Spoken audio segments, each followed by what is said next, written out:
I watch your replays at work in kindergarten. No shit. What, do you work at a kindergarten? Hell yeah. I'm helping out, 16, but I get some money through gifts. That's awesome, dude. Oh, dude, I hope you don't play my shit on the speakerphone, dude. I'll be swearing non-stop. Fucking all this gormless Australian swear. You know, like in a kindergarten, calling people cunts to eat shit and die. And like fucking... Sometimes I swear in German as well, like Scheiße or something like that. And the little like 5-year-old German kids are gonna be hearing me screaming. Next Hitler. Yeah. What was the angry German kid? The one that was playing Unreal Tournament? Oh my god, that's so funny, dude. Yeah. Unreal Tournament Spiel! Was it lost? To like start. One of the kids asked me if I can watch some Tekken with him because he did at that point because he's hurt his knee and he had to wait inside. Show him some knee footage so he can feel bad that he doesn't have a good knee anymore. One of the kids asked me if I can watch some Tekken with him because he oh wow, okay. The thing is he can't speak English. What makes sense? So I have to translate sometimes and I'm like, oh, he said something bad loud and I'm like, he's just happy that he wins or the enemy did something good and he gives probs just like in sports. Oh, so like if I get crushed, I say good games anyway. Okay, fair enough. That's all right. That's kind of a That's like a yeah. I get what you're doing. You're doing the right thing. That's the most tactful way of getting through my streams, dude. Step 1: don't know the language, and then you give them the North Korean propaganda version of what's happening. Yeah. Holy crap, man, that's awesome, dude. I can't believe my Twitch streams playing Tekken terribly are being watched by German kindergartners at school. That's pretty, man, I'm telling you, man, I'm teaching Tekken to everyone. Even though I'm learning, we're all learning. At the end of the day, we're all learning. God damn it. That's some funny shit. Hell yeah, dude. Tell the kid, like, hi. Like, in a nice, just, hey. Keep the good work. Play some Tekken. Get good. Get good. Yeah, exactly. Jules, he's literally playing Assassin's Creed right now, but by proxy of listening to this stream, he's crushing, dude. If you get promoted to Brawler, I will down a few shots of vodka. I already got promoted to Brawler. I have to do it again. Got promoted to Marauder, I'll down 2 more shots. Yikes. You know where this is going? More promotions, the more I get drunk. I think you're enabling me, dude. I think you're using me to create your problem with drinking, dude. It's like, man, I got this cool idea. It's a mad game. You gotta try it out.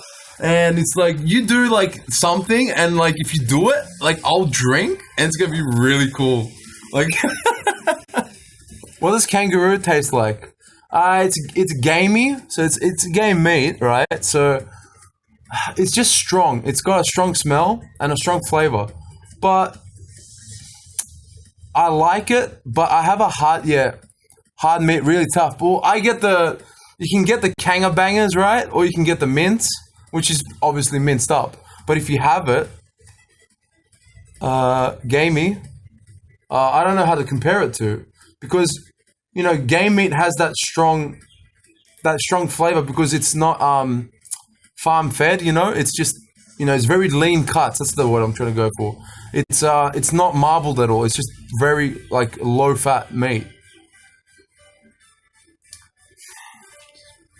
This guy, I swear to God, trying to have an adult conversation about meat, and he brings out the snake eater. I'm just gonna say it. Hey, I tried to talk about some good quality kangaroo meat conversations, and he brings out the snake eater. That's all I gotta say, dude.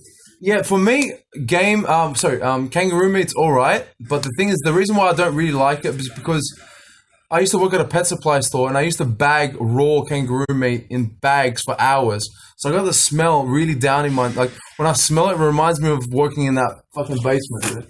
Just kick back and enjoy the ritual. So, first you get your handmade leather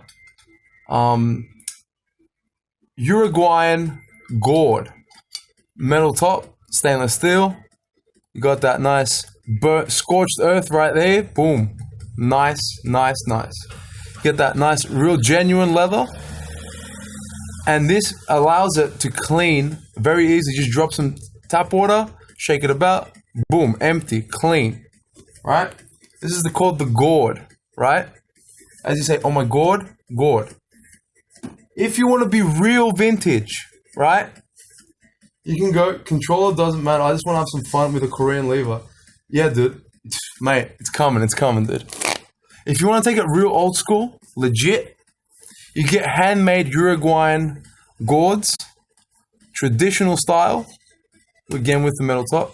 And inside, it's actual wood, which has a bit of like the rot that you see inside. That's natural because it soaks up the tea and it browns the wood a bit. This is more maintenance. It's harder to clean and you have to dry out and it's a bit of a hassle. But my tried and true favorite has ended up being this, right? I'm just saying.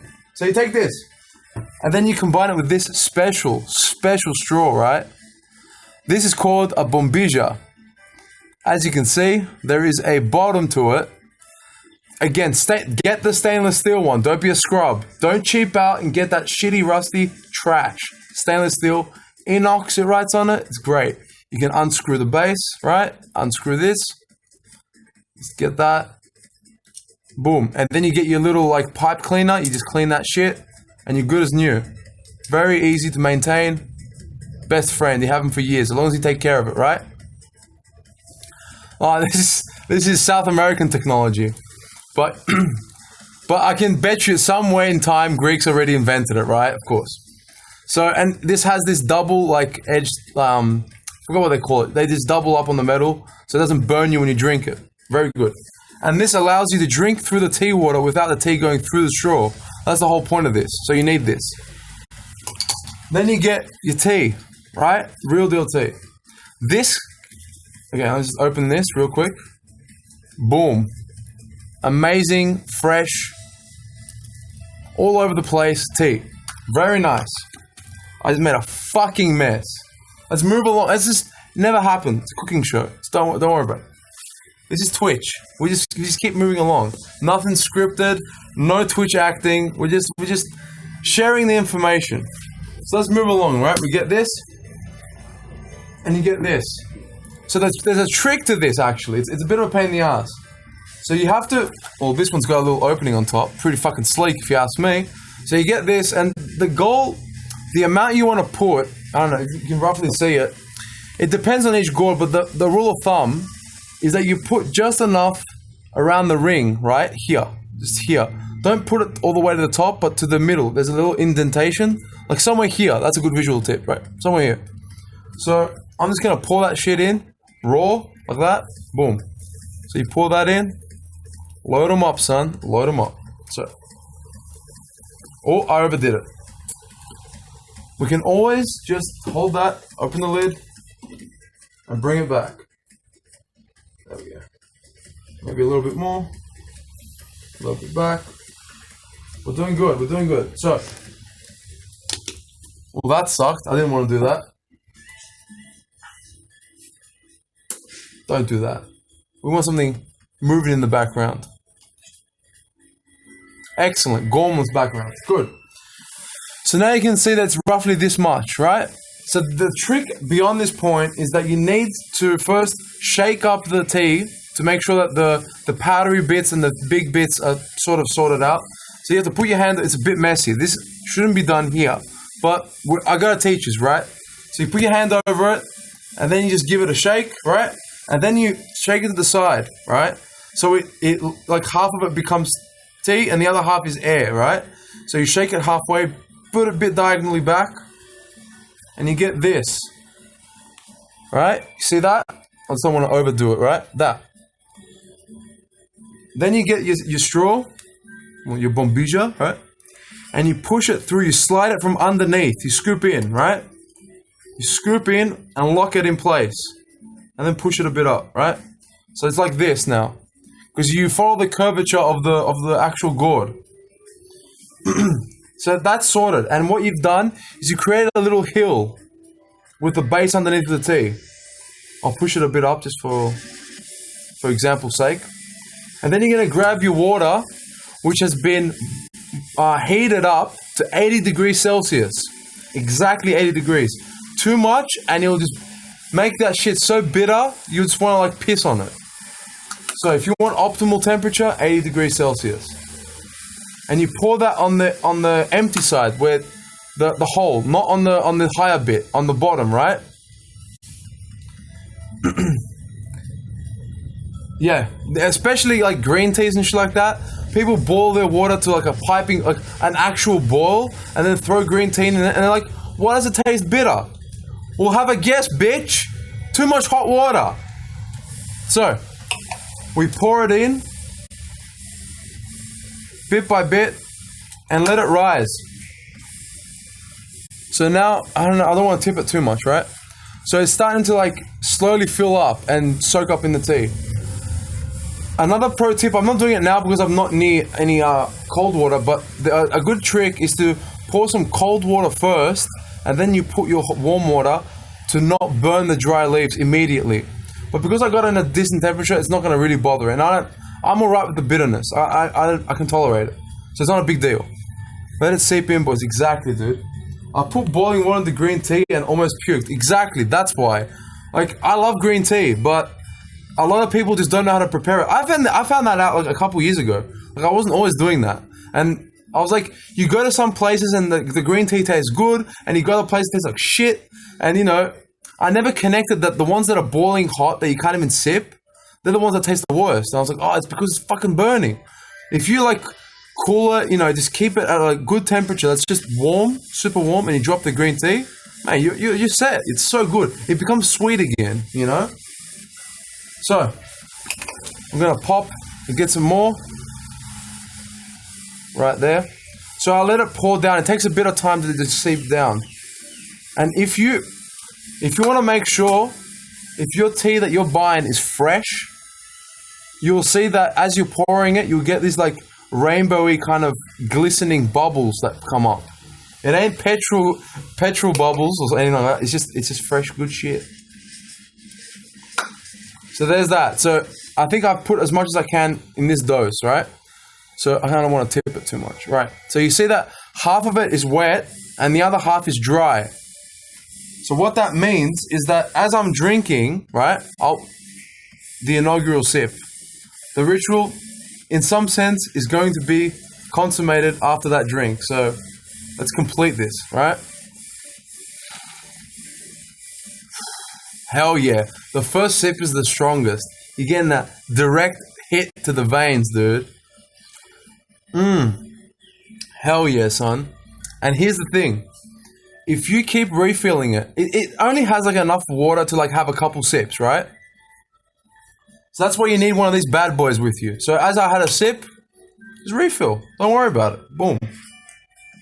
And this whole time, you could be like playing some Tekken, having a good time on Discord, doing whatever the fuck you want to do. And you're having your drink, you're hanging out, and you're like, okay, cool. I'm just wanna, shit, I didn't drink my tea, it got cold. Oh wait, let me drink it. It's gone. Okay. Boom! Nothing ever happened. You're still 80 degrees, son. Until you're done, that water is there for you. Trooper. It's gonna stay at 80 degrees. So, the trick here is, you leave half of it dry, and that is because as you drink through it, eventually it's gonna wear out. It's like chewing gum, right? If you chew it all day, it just turns to fucking shit. You're just eating chalk. So what this does is that if you just keep pouring that lower level all the time and it loses its flavor, you just start pouring a little bit higher. Boom. And that dry, untapped potential all of a sudden flourishes. And boom. 2 hours into your drinking experience, you get a reset with even that. You don't have to get up. It's there for you. You take it with you. And boom. You have an extended drinking experience. I'm telling you, this drink, severely underrated. A bit of a trick to get to learn, but as soon as you learn it, it's 2 minutes to do. Like, I just took my time because I want the people to learn, you know? This is a learning stream. I'm learning Tekken, we're learning Tekken, we're learning about tea, we're learning about fountain pens sometimes, all sorts of shit, dude. The Discord Tekken never ends on this stream. So yeah, I want to thank everyone for watching this quick tutorial. We're gonna jump back. Don't worry, dude. The name of tea, dude. That's it, mate. Thanks for explaining that. I had no idea what the fuck it was. Yeah, dude, it's great stuff, dude. There's different types. So the one I have here specifically, even though my gourds and shit from Uruguay, it's the same across South America. But the type of tea is different. So the one I have is Argentina style, which is basically it's the tea as you see it, the mix. But what makes it Argentina style is that it's cut coarse, so it's not fine powder like you'll see some other teas. Like so you can see all the bits, right? It's hard. But they also dry it. Argentina dries their tea. You'll see other countries, they have it that looks the same coarseness, but it's actually green, it's fresh. It has a different flavor. I haven't tried it out. I should try it out one day. This has a smokier flavor because it's dried, and I like that because I drink like black coffee straight. I drink every kind of tea without anything in it. Like so, this is dead easy for me. And why I picked this tea is because I really like coffee. And when you really like coffee, you drink too much of it, and then you kind of get fucked up. Either you get addicted to coffee, and then you can't wake up the next day unless you have it, or you have too many coffees and you get a headache, or after you had a lot of coffees, you crash afterwards, and the rest of your day is down. What I find this tea does, for me at least, is that it gives me a very similar kick that coffee does. Not 100%, like let's say 80%, right, of what coffee does. And I can have it all day, and it doesn't make me feel bad afterwards. At the end of the day, I don't feel like I got headaches or tired or anything like that shit. The only thing that it does, it makes me go to the toilet more. That's it. Like, that's pretty much it. You just go for number ones or number twos and all that shit. What's happening? Now, Alvin told me about a bot that you use for chat, and I've never used it, and he told me it's called Nightbot, and I'm trying to install it and make it work, but I don't know what I'm doing wrong. So I've never used any bots and all that kind of stuff. Maybe it's the wrong one. I don't know. Because as you see here, it writes follow age, and it doesn't work. Apparently that's supposed to be a Nightbot feature. Do you know anything about the Nightbot stuff? I have no idea. I've never used it. You link it to your stream somehow, I guess. Yeah, it's supposed to be connected, and I added it as a moderator, like as it says I should. And it's keeping track of what's happening, but none of the commands are working, which I don't know. Maybe they'll work if I reset the stream or something, but I'm not willing to do that. Make Nightbot join your channel on the Nightbot. So should I do that? Song request. Right. Oh.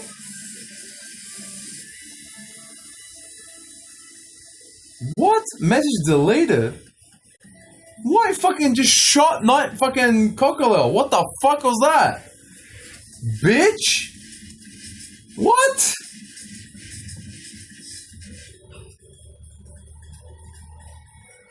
You got... Mate, you know, guess what's happening, dude?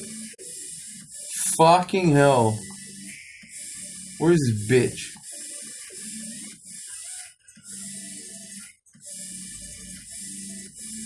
Fuck you. Oh, report fucking Nightbot, dude. How do you remove the fucking mod status? God. 600 seconds? This is a fucking authoritarian cunt over here. Oh man, I can't wait to remove this thing. What is this shit, dude? Fucking, how do you unmod someone? Fuck me. How to unmod on Twitch. Motherfucker. What is the fucking command? Okay. Unmod Nightbot. Motherfucker. You bastard. Oh, see ya, Nightbot. Fucking flush that bitch. Let me do, let me get Cocolel's account. I'm gonna shut it for 1 second and it'll restart your account. Purge. So you should be able to comment now. The fucking cunt of a fucking Nightbot. Son of a bitch. Just shooting people. There you go. Restored. Fuck that bot. What a nightmare. Holy shit. I have to figure this shit out on my own later. Fuck this. This has been killing people, dude. What? What the fuck? The bot is still there? Gamoto. Check this shit out. I'm going nuclear, dude. Okay, is now leaving the channel. Flushed it for 600 seconds? You'll be out of your mind. I call the shots.